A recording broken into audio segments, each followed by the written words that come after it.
Hi, and welcome to this series centered around Centrify's value. In this video, we're going to talk about Centrify's value in the context of privileged user/identity management. And the value proposition is very simple. Centrify eliminates identity silos, implements strong access controls without getting in the way of the user experience. That means that you can use what you have in terms of infrastructure, processes, and knowledge, which in turn will promote operational efficiency. I argue that Centrify should not be looked at as a tactical solution, but as a strategic partner in several of these challenges. In the blog post, I talked about all the reasons why customers come to Centrify. They come to Centrify for an array of issues around privileged identity management, but the main principle is that they want to increase accountability and implement very strong access controls and protect their systems. So I'm going to go from the general to the specific. And it all starts with a common identity store. Uh, Over 90% of organizations or enterprises use Active Directory. This is the Centrify console. It's just like an MMC console.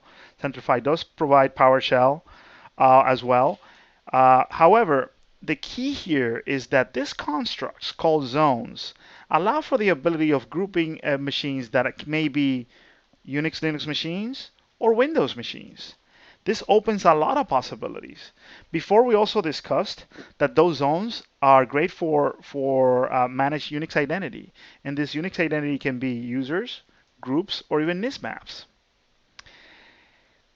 Everything starts with how can you group computers to meet the needs of a security governance model. Centrify allows you to have basically zones, child zones, and constructs called computer roles. What that means is that you can have roles that are assigned in a global level, at a subset level, and even individually at the machine level. This provides a lot of flexibility. And once you have that, you can design your roles that can be very broad. A role can be as broad as, for example, a Unix sysadmin. And notice that Centrify will actually allow you to define how users access the system and what can they do when they log in. Okay, so let's start with looking at the least access model, right? So let's look at it in terms of access. So what is it that I'm interested in doing? I want to make sure that people have access, but only based on what I'm defining. In the context of Unix, is called PAM access, right? You can have a user, for example, Lisa, right? So Lisa may have access to different systems. Notice that again, she got single sign-on to my Engineering 6 system. And I'm going to do an authenticated access here.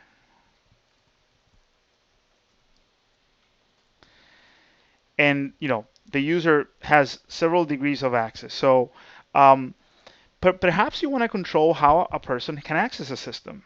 If I look at Lisa's roles and rights that she has, notice that in this system, she can log in effectively using any PAM protocol. But if I look in here, what you see is that she has more granular access defined. So in here it says that she should only access through SSH. This means that if I go to the console of my Engineering 6 system and I want to log in as Lisa, notice what's going to happen. Notice that I'm prompted for my AD password. And this is going to happen really fast. When I put my password in, notice that the user is getting a message, and the message is, you can't access this system at this time, right? It actually went right away. But this shows that you have granularity on how people can access systems. And this granularity also extends to Windows. Perhaps you have a PCI auditor. I think I have Homer Simpson here. So Homer may want to access this system via the console, right? But guess what's going to happen? When he wants to access that, he's going to get this not authorized, right? And perhaps I didn't want him to log in through the console. Let's see what happens when I want to log in, but in this case, I'm using the RDP, so remote desktop. So it's going to ask me to log in, and I'm going to try to log in as Homer. And guess what? In this case, I will be allowed to log in because the way I define the role for the end user is that I can control how they log into the system. Again, this is not a proxy approach in which you go through a central system and then from there you jump to other systems. No, this is end-to-end controlling how users can access systems. Okay? Once you can control how people can access systems, you can define what can they do. And ultimately, what many of our customers or prospects want is to eliminate the knowledge of shared accounts. This is not a password-centric approach. What you want to do is give people at least 80% of the time the things that they need to do their job. For example, I have a user called Diana Dworth, and Diana is a Linux administrator, and she should be able to have the ability to do things as root. For example, editing the etc password file, right? In this case, only uh, uh, you know an equivalent of root could do it, and using a mechanism just like sudo, the end user can actually perform functions, right? And ultimately what we want is that accountability is logged somewhere, right? So in the case of Unix Linux, we can have, for example, this syslog.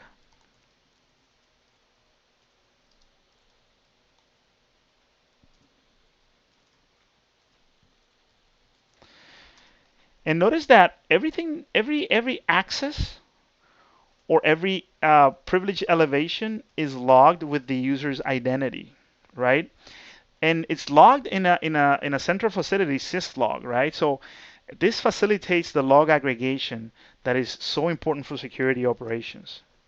Same capability on Windows, right? So on Windows, you want to make sure that an end user has the ability to not only do their jobs, but that you eliminate that need to belong to a local administrator, to have nested groups in the local administrator, or even to have -A accounts, because you want to protect the user from some of the past the hash attacks or all the past attacks, right? So what is the benefit here? Notice that I initiated a session here in the console. The user does not have the ability to restart or shut down. If I want to open an application that uses privileges, I don't have access. I can look at the privileges that I have, and most importantly, notice that I am allowed to log in through the console and remotely, and I have several rights that are in place, right? Those rights can be set up to only be effective certain days and hours of the week. So having granularity on effectiveness and assignments is really important. Also notice here, it's saying you're not being audited, right? So you can actually have a mechanism in which you can give people individual applications. Perhaps they can just right click, run as role, and just that application is going to be run with a security context that you can set up, right? That protects the end user. But we can actually, if we look again, here's what's going to happen.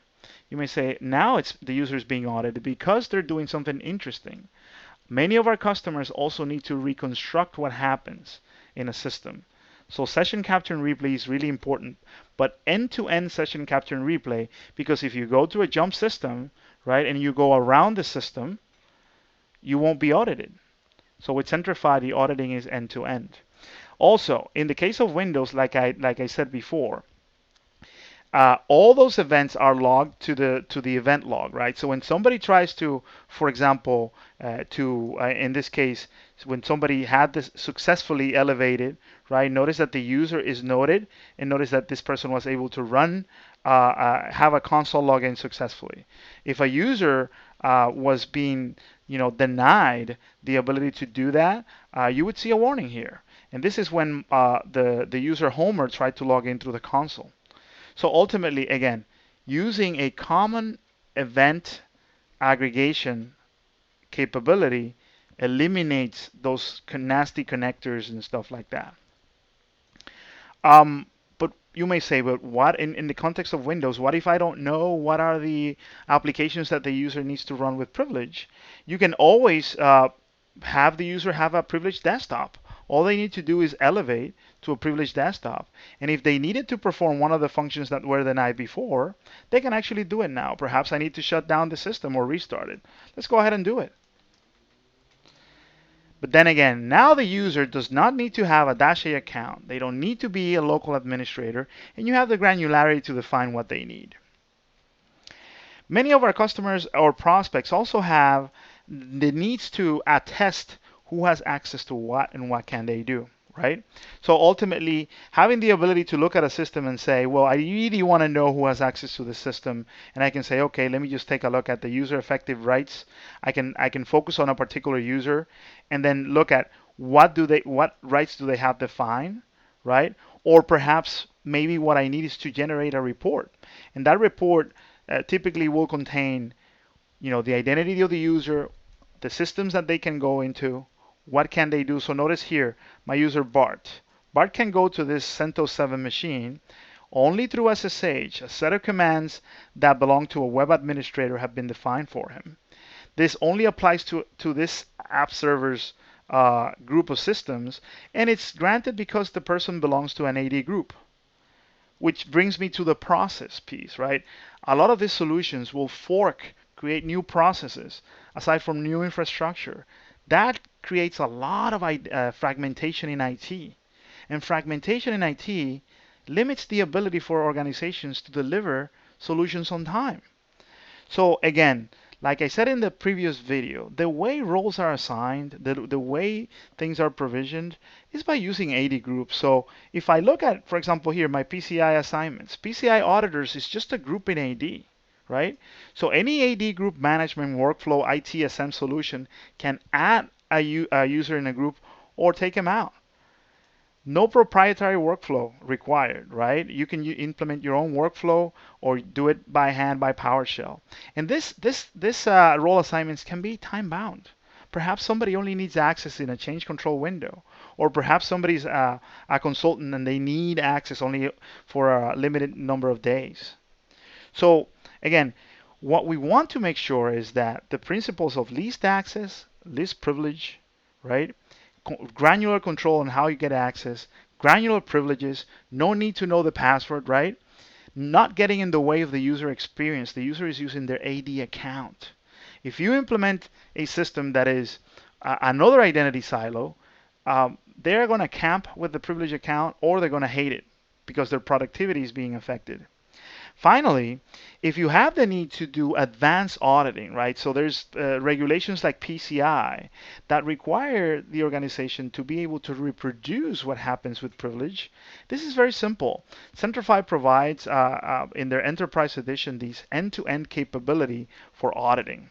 And ultimately, what is it that you need to see? You need to see what's happened throughout the day. And notice here, the identity of the user is called out. You have the system, the target system that the user accessed, when they started, when they entered, and if it's still in progress, right? And what is it that we want to see? For example, in case of Diana here, we want to see the transcription, right? But sometimes the transcription is just like a log. It has a limitation. It only tells me what happens, but it doesn't give me the context, right? If I go back here, and let's just say I, elevate DZ do SU dash, right? Now, actually, this is Lisa right here. Let's find Diana.